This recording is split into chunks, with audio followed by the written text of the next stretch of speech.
It's July 3rd here in Seoul, and I'm Kim Dami. We begin with these stories making the headlines at this hour, starting with another tropical night here in Seoul. The capital city was sweaty and hot overnight into Tuesday, with the temperatures reaching 26 degrees Celsius. Monsoon rain returns today nationwide. The chief of the International Atomic Energy Agency is set to visit Japan today to deliver the final report on the Fukushima wastewater. The findings are expected to give the okay for Japan's release plan this summer. China hits back at U.S.-led chip restrictions by slapping export curbs on crucial raw materials. The trade spat comes just a few days before U.S. Treasury Secretary Janet Yellen makes a trip to China. It was another sleepless night last night for many people here in Seoul, with the hot weather continuing overnight. But the sizzling hot conditions are set to cool down with nationwide rain in the forecast. Our 신새벽 starts us off. Seoul had its second tropical night of the year on Monday night. The sweltering overnight temperatures followed a daytime high in Seoul of 34.9 degrees Celsius for the hottest day of this summer so far. And even after the sunset, the heat persisted with the low in the capital hovering around 26 degrees. A tropical night occurs when temperatures stay a minimum of 25 degrees Celsius between 6 p.m. and 9 a.m. I came out for a walk, but it's scorching hot out here. I'll just take a 30-minute stroll and head back in. I don't think I can sleep well if there's no air conditioning today. Meanwhile, the stationary front that pounded the southern region with rain all day yesterday is traveling northward. By tonight, the whole nation is expected to get soaked by monsoon rain, which is only expected to get heavier overnight. 30 to 60 millimeters of rain per hour is forecast for the central region and parts of Gyeongsangbuk-do and Jeollado provinces. Those in the western part of the country should brace for as much as 150 millimeters of heavy rain. Along with nationwide downpours, thunder, lightning, and gusts of wind are also in the forecast. Rain will continue until Wednesday afternoon before easing off, and there will be some relief from scorching conditions thanks to the nationwide rain. Daytime in Seoul will be 6 degrees lower than yesterday at 29 degrees, Jeju and Busan at 27 and 26 degrees respectively. But expect a heat wave to return across the country later this week, along with heavy downpours for Jeju on Friday and Saturday. 신새벽, Arirang News. Japan's plan to release Fukushima wastewater this summer appears imminent, with the IAEA chief turning in a final report on the wastewater to Japan today. And it's highly likely the report will confirm the release plan. Kim Mo-gyun reports. One of the biggest challenges for Japan in releasing the wastewater from the destroyed Fukushima nuclear power plant will be decided on Tuesday. The International Atomic Energy Agency is set to hand over its comprehensive report on the scientific verification of the wastewater to the Japanese government. Local reports say IAEA Chief Rafael Grossi will arrive in Tokyo himself on Tuesday to deliver his agency's final report to Prime Minister Fumio Kishida. The two are set to give a press briefing afterward. The IAEA is widely expected to give Japan the green light, considering that its previous reports found the country's measurement of the treated water to be accurate and precise. The Japanese government will then announce the exact schedule for the release, a process that will be carried out over the next 3 to 4 decades. With all eyes on the results of the report, the South Korean government reiterated its stance that it's against any release of wastewater that does not meet agreed-upon safety standards. It says that it will decide on its official position on the release after considering the results of both the IAEA report and its own inspection. Regarding speculation that the IAEA report will lead to the resumption of seafood imports from Fukushima, Seoul's Office for Government Policy Coordination reassured citizens that the wastewater release and the seafood import ban were completely different issues. Concerns on the safety of the wastewater to be discharged are not only a problem for South Korea. Neighboring countries, including China and Russia, sharply oppose the idea, saying that the Pacific Ocean was not a sewer to empty wastewater into. Hong Kong and Macau are also known to be considering embargoes on imports of goods from the area. Meanwhile, the latest survey by Jenin on some 2,500 people suggests the Japanese residents also seem to be divided over the issue, with 45% of the population for the discharge and 40% against it. Kim Mo-kyan, Arirang News. And South Korea is likely to continue to ban imports from Fukushima until the South Korean public feels safe enough to consume it. The ruling party and the opposition party on Monday discussed the countermeasures ahead of the final report being submitted by the IAEA regarding the Fukushima wastewater. The government stated that restrictions on seafood imports from the region will continue for an unspecified period of time until public consensus changes, even if the IAEA confirms the safety of the water. Now, yet another round in the U.S. China trade spat. This time, Beijing imposed export curbs on crucial raw materials essential for chip making in response to U.S. supply chain controls imposed on China. Lee Seung-jae reports. In response to chip export restrictions imposed on China by the United States and Europe in the ongoing chip war, Beijing has now responded by imposing export controls on two rare elements essential for manufacturing semiconductors. According to the Chinese Ministry of Commerce on Monday, measures which will come into effect as of August 1st will see key raw materials, gallium and germanium, placed on China's export control list in order to protect national security and interests. The ministry says exporters who want to ship them out of the country must apply for special permission from the state. Both materials are used in a variety of products, including computer chips and solar panels. They are also included on the EU's list of critical raw materials deemed crucial to Europe's economy. According to the U.S. Geological Survey, China is by far the world's biggest producer of gallium, while the country is also the leading global producer and exporter of germanium. The latest announcement on the export curb comes just days before U.S. Treasury Secretary Janet Yellen is set to visit Beijing for talks with Chinese officials for discussions on how to responsibly manage relations and communicate directly about areas of concern and work together to address global challenges. Yellen will be in Beijing from July 6th to the 9th, just weeks after U.S. Secretary of State Antony Blinken visited the Chinese capital for talks with Foreign Minister Qin Gang last month. While Washington does not expect any major breakthrough from the visit, a second trip by a senior cabinet official to China this year shows a willingness to build communication channels between the superpowers. Lee Seung-jae, Arirang News. The U.S. recommends Americans reconsider traveling to China due to exit ban concerns. The U.S. advisory on Monday said Beijing arbitrarily enforces local laws, possibly resulting in U.S. citizens being detained without access to U.S. consular services or information about their alleged crimes. And it follows Beijing's passage of a foreign relations law that threatens countermeasures against those deemed to be harming China's interests. Also, the country's newly amended anti-espionage law came into effect this month, allowing exit bans on people obtaining documents or items related to national security and interests, which could be a threat to journalists and businesses. The U.S. issued similar advisories for the semi-autonomous Chinese regions of Hong Kong and Macau.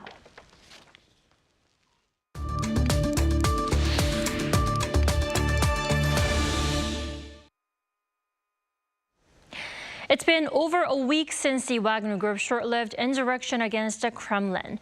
The group's chief, Yevgeny Prigozhin, is reportedly in Belarus, where the Belarusian leader says he and his troops are more than welcome to stay. For more on Prigozhin's whereabouts, we're joined by Professor Robert English this morning. Welcome to the program. Happy to be here. First off, the Belarusian president has confirmed that Prigozhin is in his country. The question is he really there? I mean, what do we know about Prigozhin's and his group's current status? As far as Prigozhin goes, we really aren't sure. It appears that he did go to Belarus right after the coup's failure, and he also issued a public statement at that time, but he's been quiet since, and it's been a whole week.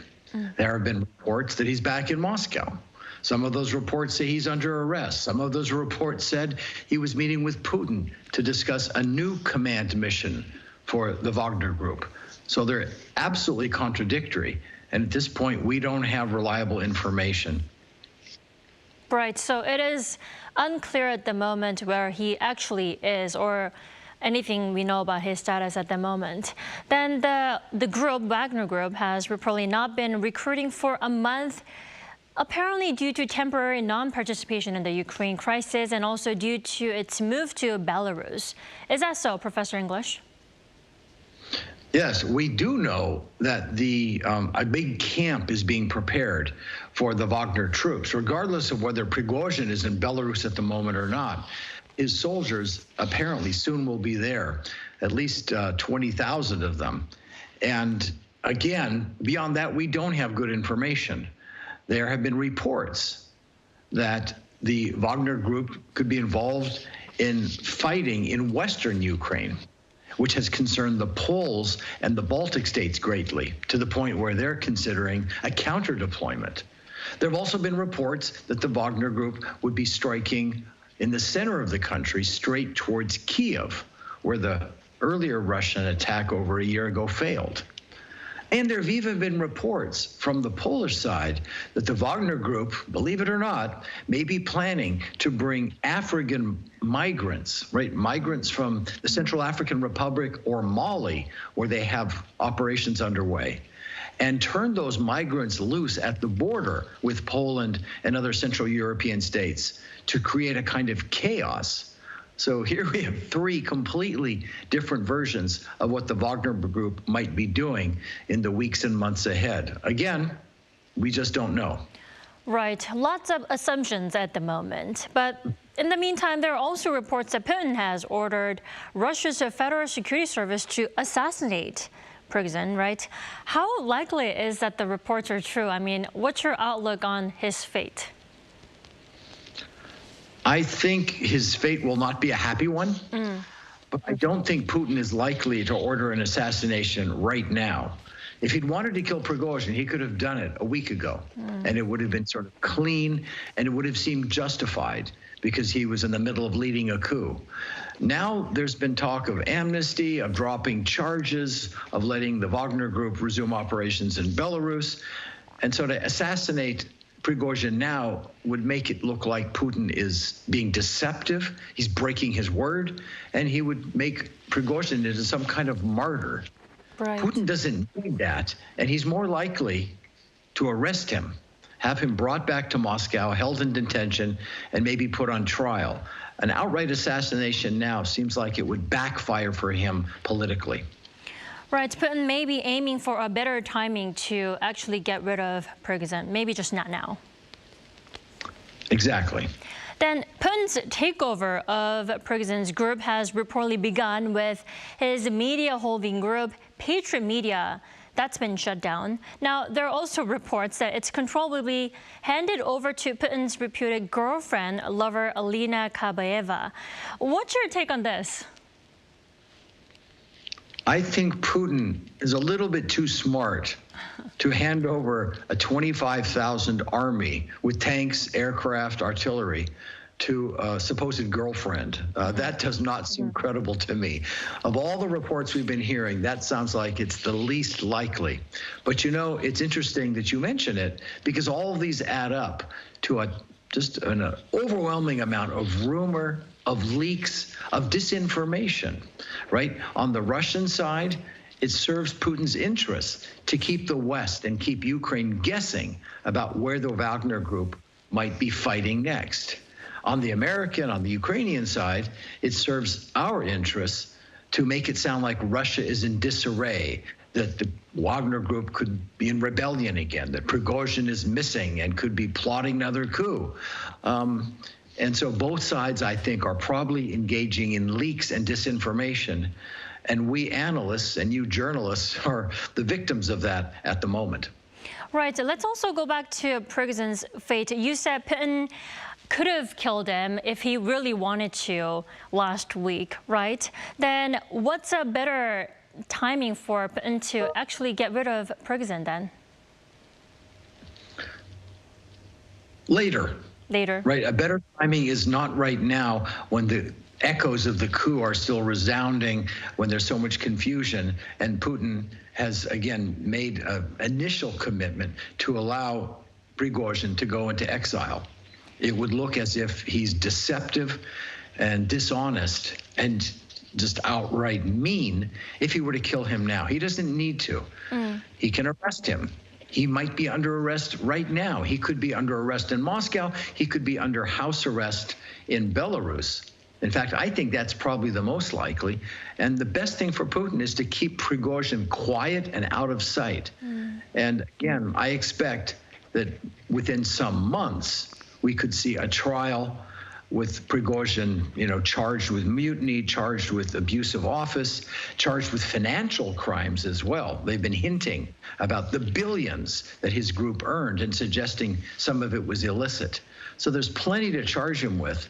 And they're probably going to use propaganda, social media, news reports to build up a slanderous case against him, to tear down Prigozhin's image, and then put him on trial when the time seems right. Again, that could be several months from now, in my estimation. Sure, keeping Prigozhin under control may be Putin's top priority at the moment. Well, as far as Prigozhin goes, yes, Putin wants to keep him under control, keep him quiet. Right. As far as the war in Ukraine goes, Prigozhin is a distraction now, and they're in the middle of a really difficult fight against a strong Ukrainian counteroffensive.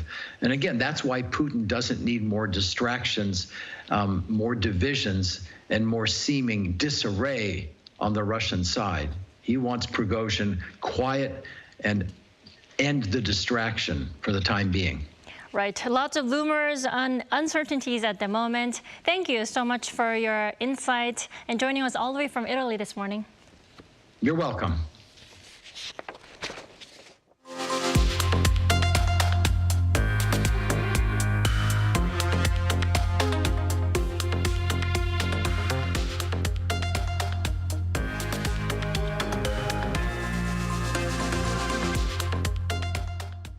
Korean instant noodles were enjoyed overseas more than ever in the first half of this year, with the exports hitting record high figures. According to the Korea Agro-Fisheries and Food Trade Corporation and the Korea Customs Services on Tuesday, ramen exports hit $446.2 million from January through June. This marks a 16.4% increase from the previous high export figure recorded in the first half of 2022. Now, watchers say the expansion of the instant food market is due to the COVID-19 pandemic, while growing global interest in Korean content and products is also considered a major reason. A couple in South Korea recently became parents of quadruplets born through natural delivery. Now, as much as their birth was a blessing in a country with notoriously low birth rate, hurdles remained to overcome that issue. Kim Jung-sil has the story. Meet Cha-ji-hye and Song Ri-won, who recently gave birth to Lizzie, Roxy, Vision, and Sherlock. 3 girls and 1 boy. They told me it was twins at first. The next week, they said triplets. The week after that, they said quadruplets. I was very worried about whether my wife could deliver all those babies. The birth of these babies made headlines across the country, prompting people to send gifts and support with no strings attached. But it wasn't until after giving birth that the mother of the 4 found out that she and her husband were not eligible to receive state benefits. We were told we exceeded the income limit, so we weren't eligible to receive many of the benefits. And the ones we can receive, the amount was really small because every policy is centered around just 1 baby. World-renowned demographics expert David Coleman said he's astounded by the policy. People who have 4 babies at once deserve all the support and praise that a nation in search of a higher birth rate can possibly give them. And I'm surprised that the regulations don't permit some flexibility in that. It wasn't just the reality of the policies that worried the mother. These days, I'm most concerned about going back to work after maternity leave. I'm beginning to doubt whether I can survive when I return to work. According to a recent report by Statistics Korea, South Korea recorded the lowest number of births in April since records started being kept in 1981. For the first time, less than 20,000 babies were born during the month. While many other factors still remain hampering the birth rate, including housing and education costs, experts said the status of women may be the key to solving this issue. This is because countries with high birth rates offer a considerable amount of state support that enables women to work and take care of children at the same time.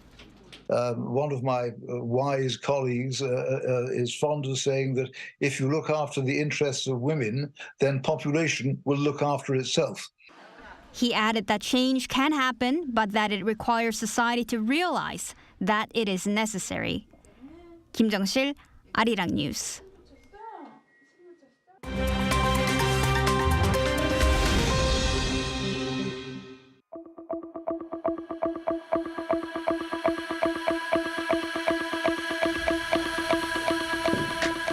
Good morning, I'm Matthew Ashley, and we now turn over to stories from around the world. At least 9 people have been killed and around 100 wounded in a major operation by Israeli forces in the West Bank's Jenin refugee camp. Now, launched on Monday local time, the operation has seen gunfire exchanges between Israeli forces and Palestinian militants. Dubbed Operation Home and Garden, the raid has been described as the biggest military operation on the camp since 2002. The Israel Defense Forces have called it a, quote, extensive counter-terrorism effort targeting terrorist infrastructure. Palestinians have called the operation a war crime. Israel has launched at least 10 airstrikes and at one point deployed around 2,000 soldiers.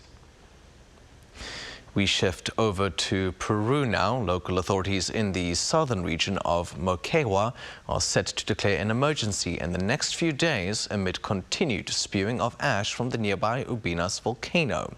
Now, this is according to Peru's Prime Minister on Monday, who added that the order will provide necessary prevention measures to keep the region's 2,000 residents safe. The announcement comes a day after the National Institute of Civil Defense raised the area's status alert to orange, the second highest level on its 4-tier scale. It came after the volcano showed an ash spew reaching above 1,700 meters. Now, the United Kingdom's Meteorological Office has confirmed that the country experienced its hottest June since data collection started in 1884. The Met Office said that June's average temperature came to 15.8 degrees Celsius. It exceeded the previous highest average recorded in 1940 and 1976 by 0.9 degrees. According to scientists, the new record high was twice as likely to occur as it was in 1940 due to climate change. The record is part of a general warming trend in June, as the global mean temperature in the first 11 days of June was more than 1.5 degrees higher than pre-industrial levels.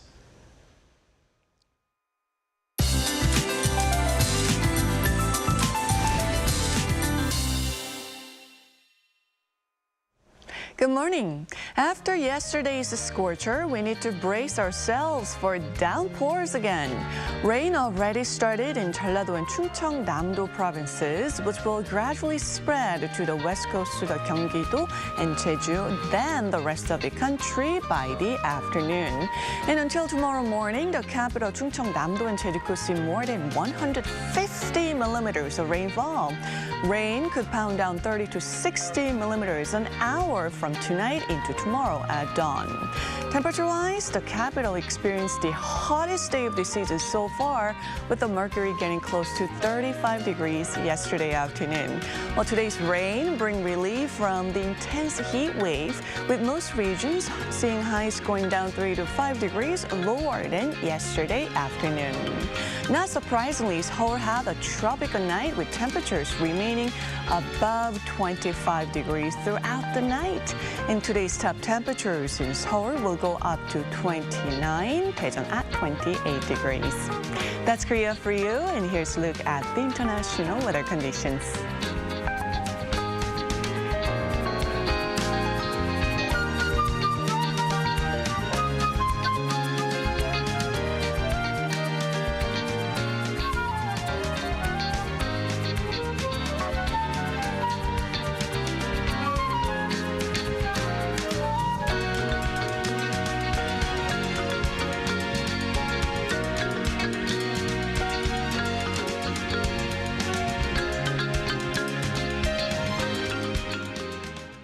We thank you for watching New Day at Arirang. Stay safe wherever you are.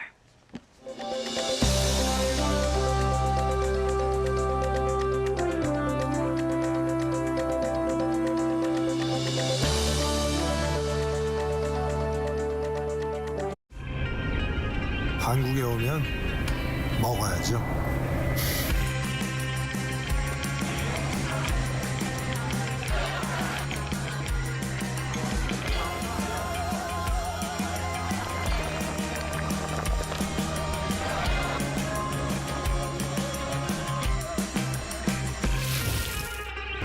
먹어도 끝이 없는 나라.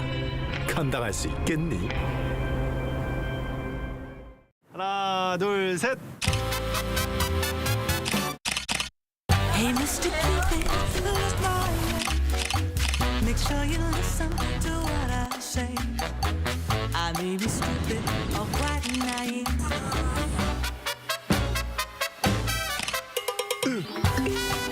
끝없이 쏟아지는 포토스팟. 휴대폰 한 대로 감당할 수 있겠니? Arrow straight through my heart. 웰컴.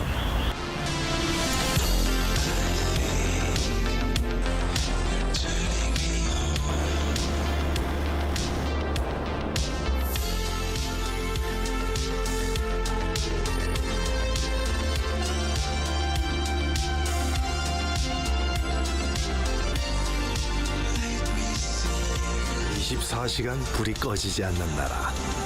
감당할 수 있겠니?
무대에 섰을 때 안녕하세요 드링킹 소녀소녀 찬단입니다 라고 할 때 저 스스로도 소름이 돋아요. 여러분들 나만 믿고 따라와. 내가 여러분들을 파라다이스로 가져다 줄게, 데려다 줄게 이런 마음으로 관객들과 함께 정말 신나게 노는 것이 저희가 무대에 서는 이유입니다.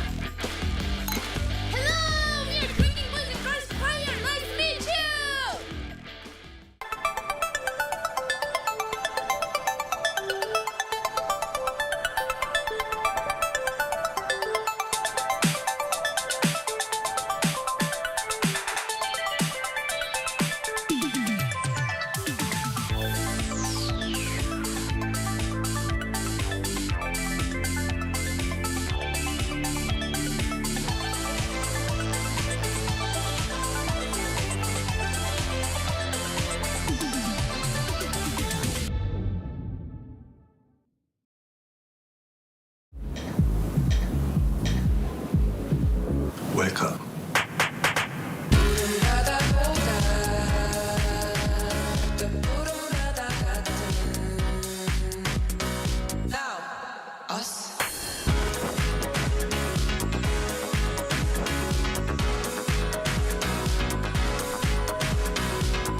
엄청난 에너지를 춤으로 뿜어내는 나라. 감당할 수 있겠니?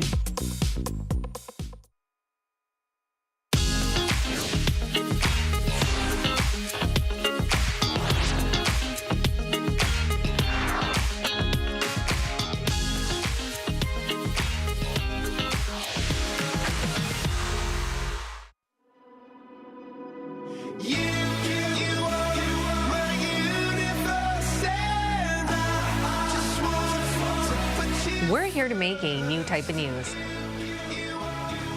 New insights, new styles, and new topics every day.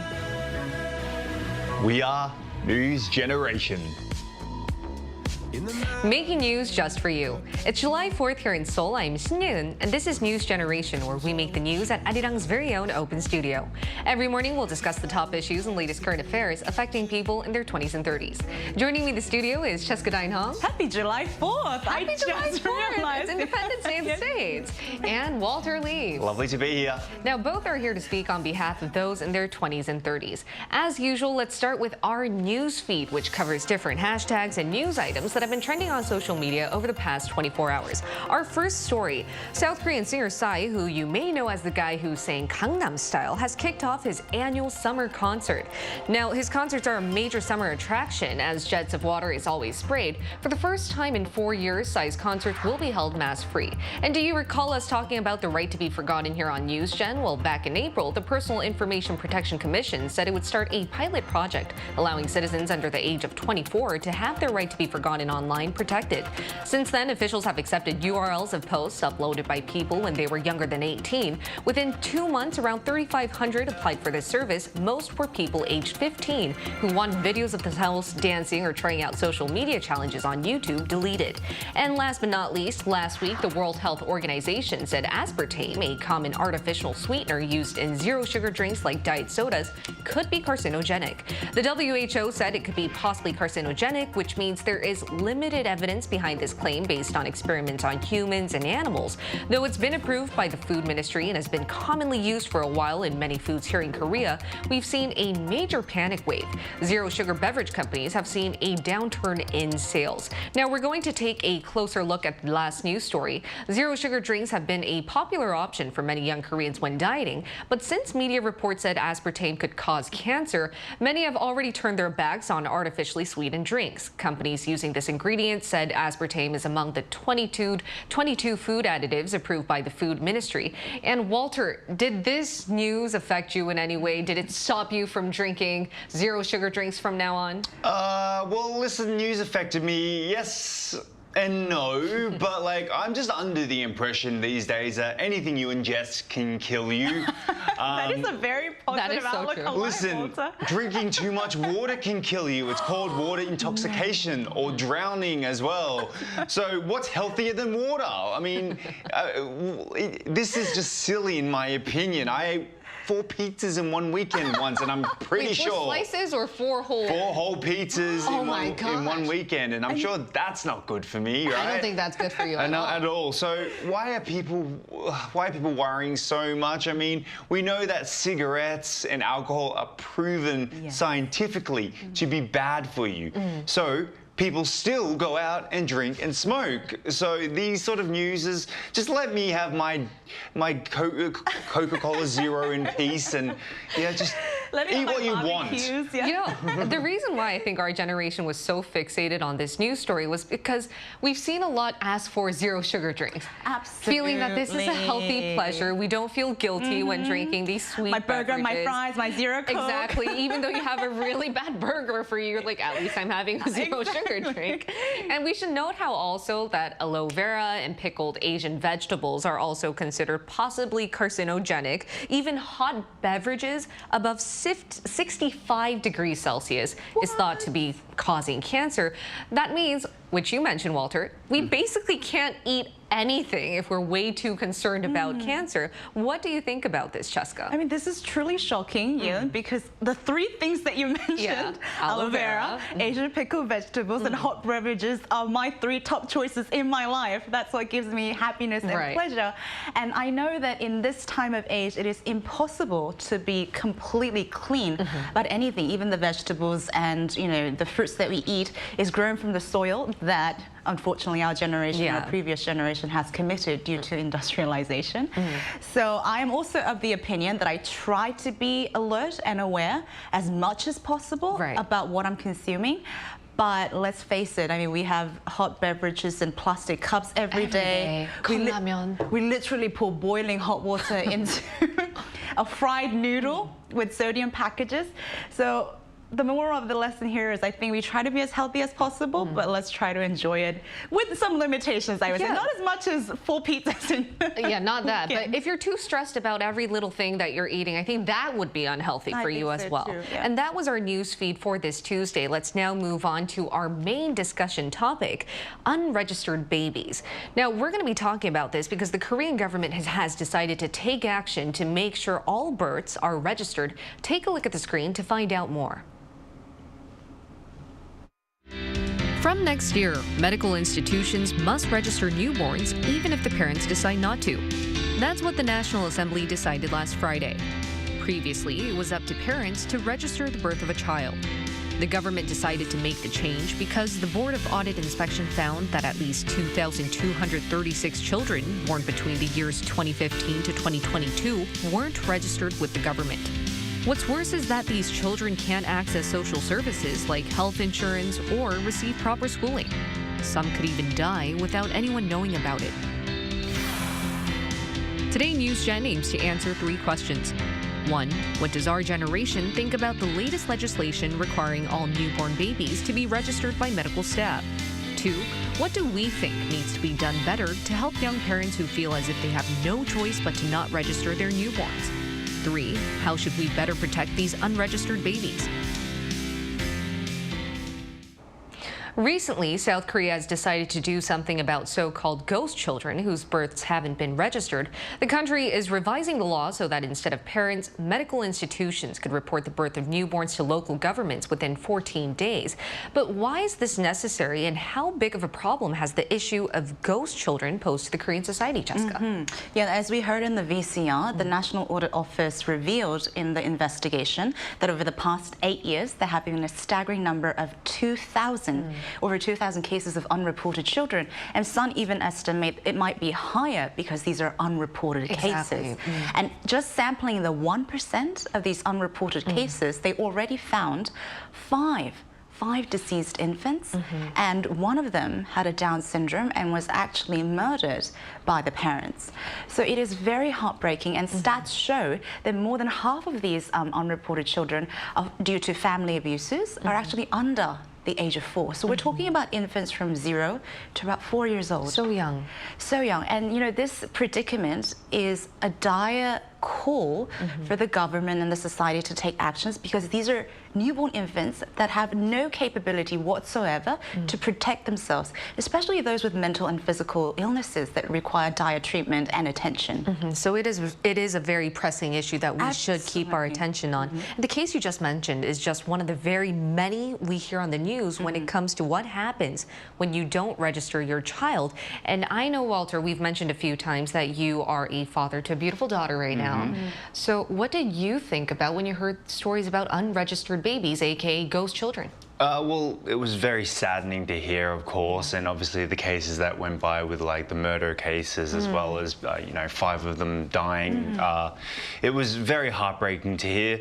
It really does show that, you might have your reasons, but not all people should be parents and or deserve to be parents. And I understand that sometimes circumstances just happen that way, where you are given children that you didn't expect. By far, parenting is the hardest thing I have ever done in my life, and if you think it's easy, then I don't think you're putting enough effort in, to be honest with you. You should be putting a lot of effort into your children, including registering them. Now, children need a lot of care from the day that they are born up until, you know, when they get older and even further on sometimes. So if you're not willing to sacrifice your time, meaning like, I guess, going to register your child, you know, you don't want to sacrifice your finances, meaning that you have to buy the, you know, the medical attention that they need, because they need a lot of medical attention. I don't think you're fit to be a parent. And, you know, Walter, you mentioned a few times how much sleep you've sacrificed, expenses as well, time. So it's really, it really is a grueling process to become a parent. But I also do understand, as you also mentioned, that there is a story to why every parent might not decide to register their child, but the consequences, as Cheska mentioned, is so dire. And we need to also take note that among those who decide not to report their children, most are in their late teens or early 20s.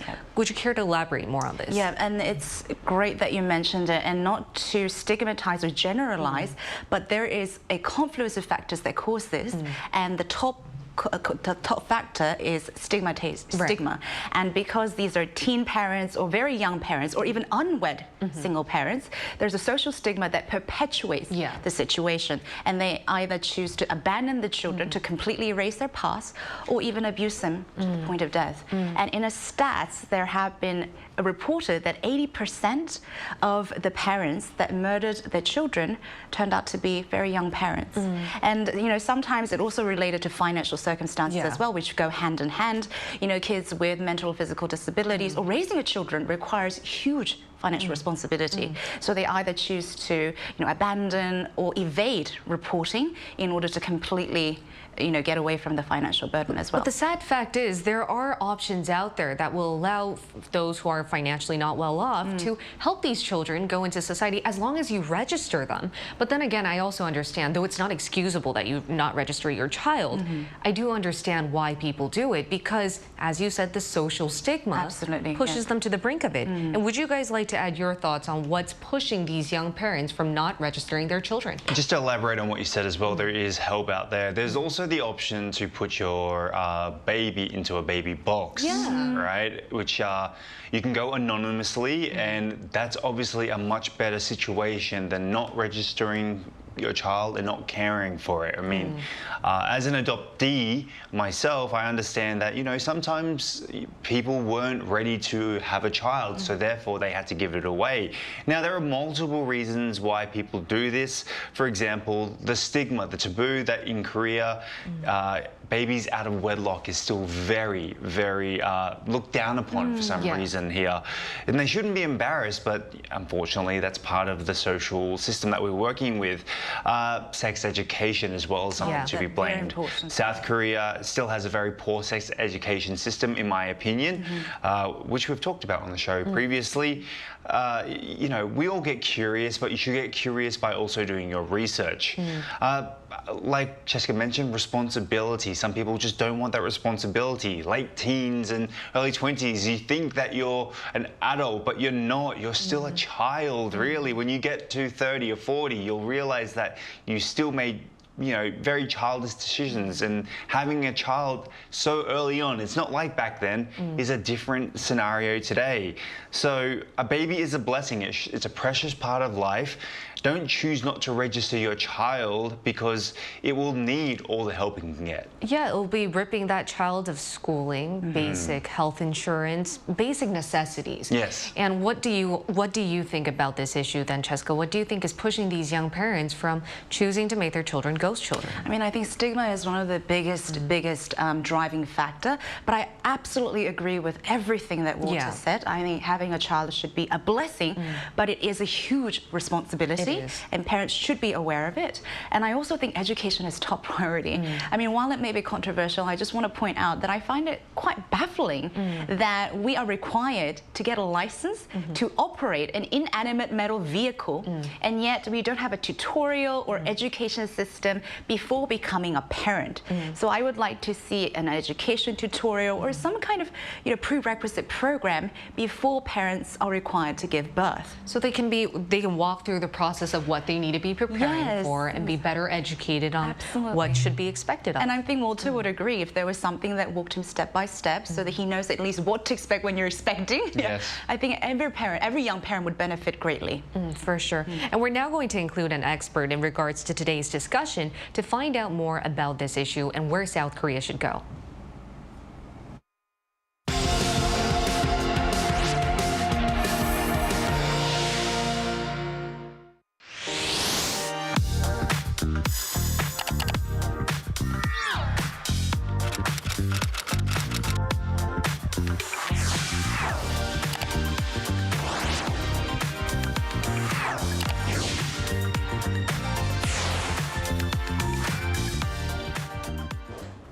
We're now going to hear from a leading child welfare expert. It's Oh Chang-hwa, the representative of Korean Adoptive Families Alliance. Welcome, Mr. Oh. Good morning. Good morning, everybody.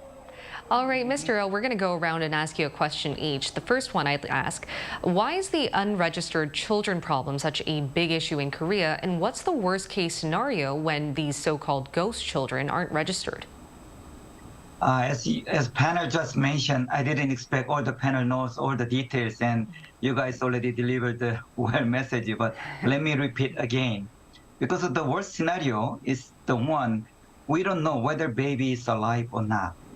Recently, the Board of the Audit and Inspection of the Korean government ordered to check number of the babies who has birth data at the obstetric and gynecology hospital, but no registration at the government site means it just checked it since 2015, and they realized 2,236 babies was born at the hospital, but not registered by government site.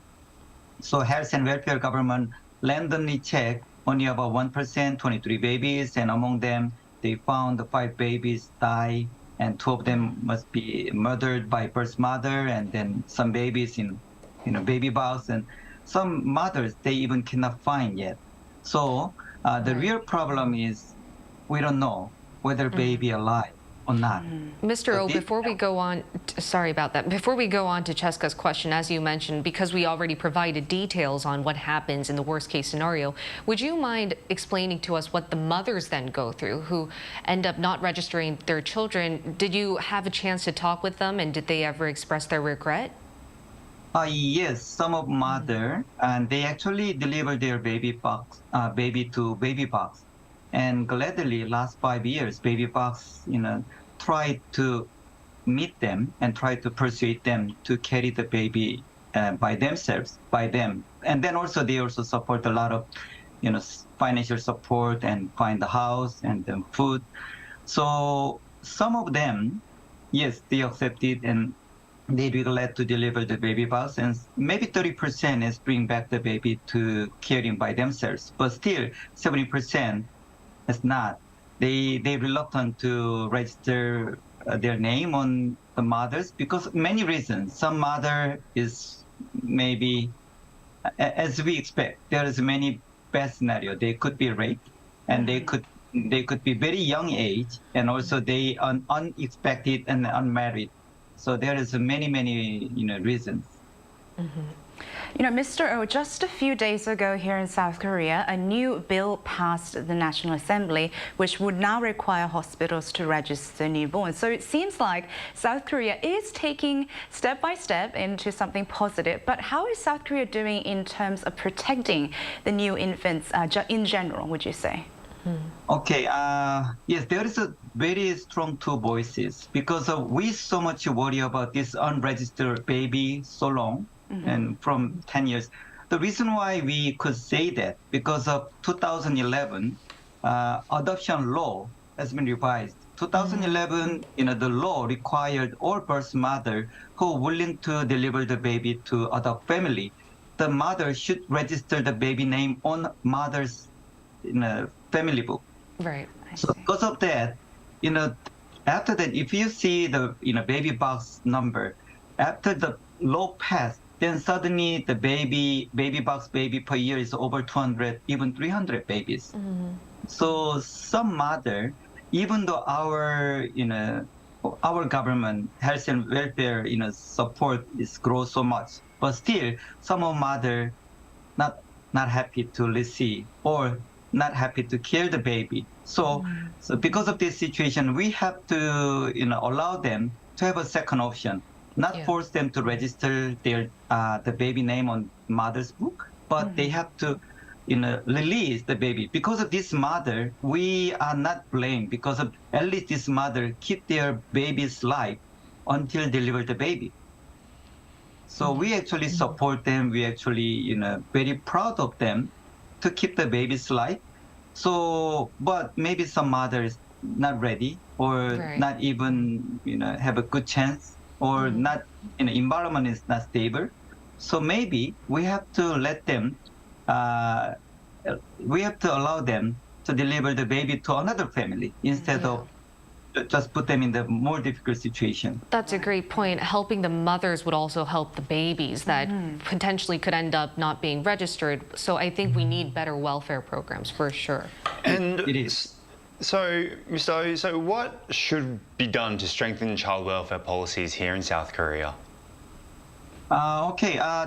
We've been, delivered the message over and over. So as you know, last June 30, the law just passed in our government. Is new law is universal registration, means before only mother and father is the one registered baby at the government side, and now the hospital is the one automatically register the baby to the national government book like a citizenship.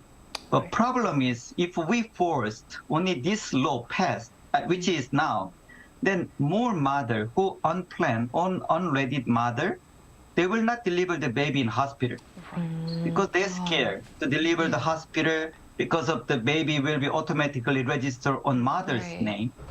So they could deliver the baby in mountains or some motels, some even streets. We see many this kind of worst case last 10 years because of the adoption law activated 2012. So one law passed, which is a big problem. So we've been asked our government, we have to pass the secret birth law so that birth mother could have an alternative choice instead of try to kill the baby or try to abandon the baby. Right. All right, so making a secret birth law, I feel like we just need to amend the whole child welfare policy in a whole then in order to see more protected lives. Yes. Yes. All right. Thank you so much, Mr. O. It was a pleasure to have you here today on our episode. Thank you. Thank you, Mr. O. And Mr. O just mentioned that we need to change up the whole child welfare system. And I completely agree. I do think that a secret birth law could initiate more mothers to feel confident and actually give the chance for their babies to be born. What do you think about that? I actually thought about the point that he mentioned, that while I think this act is very, very important, it might force some of the moms to actually stop giving birth in the hospitals.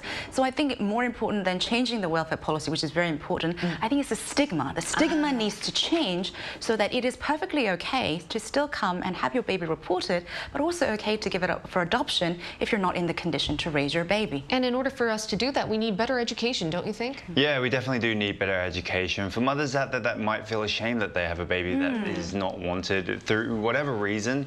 I did forget that there are cases like rape that are also unavoidable.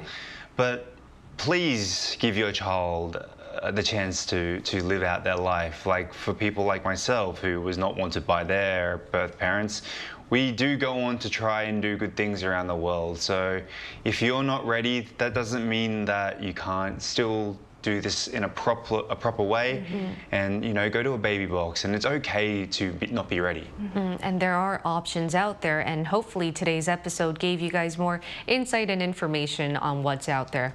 All right, we'll be here every day from 9:30 to 10 a.m. Korea time, bringing you more topics young people are talking about. Special thanks to Cheska Dainhong. Pleasure's always mine, thank you. And Walter Lee. Lovely to be here. All right, thank you everyone for watching. We'll see you tomorrow. We are News Generation.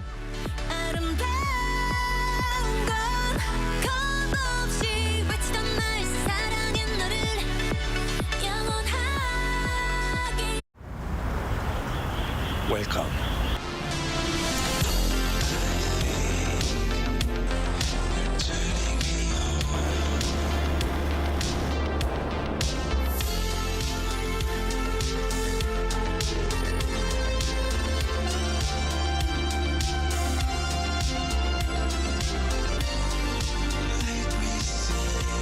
24시간 불이 꺼지지 않는 나라. 감당할 수 있겠니? 하나, 둘, 셋. Hey, Mr. Cupid, who's my way? Make sure you listen to what I say. I may be stupid or quite naive.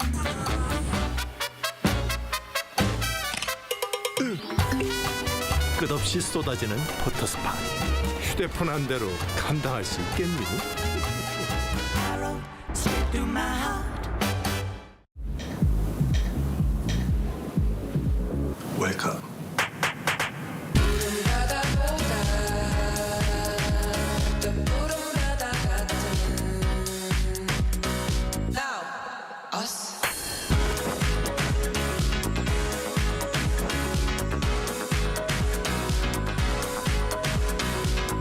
엄청난 에너지를 춤으로 뿜어내는 나라.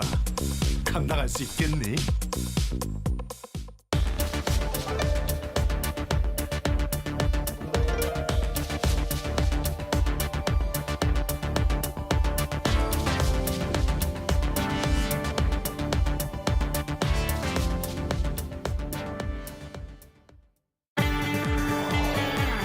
Arirang TV is conducting a quality and satisfaction evaluation to enhance the broadcast service for viewers worldwide. Please visit our website www.arirang.com to provide your honest opinions. Participants will be entered into a draw for a chance to win prizes. 2023 Overseas TV Viewer Survey. We look forward to hearing from you.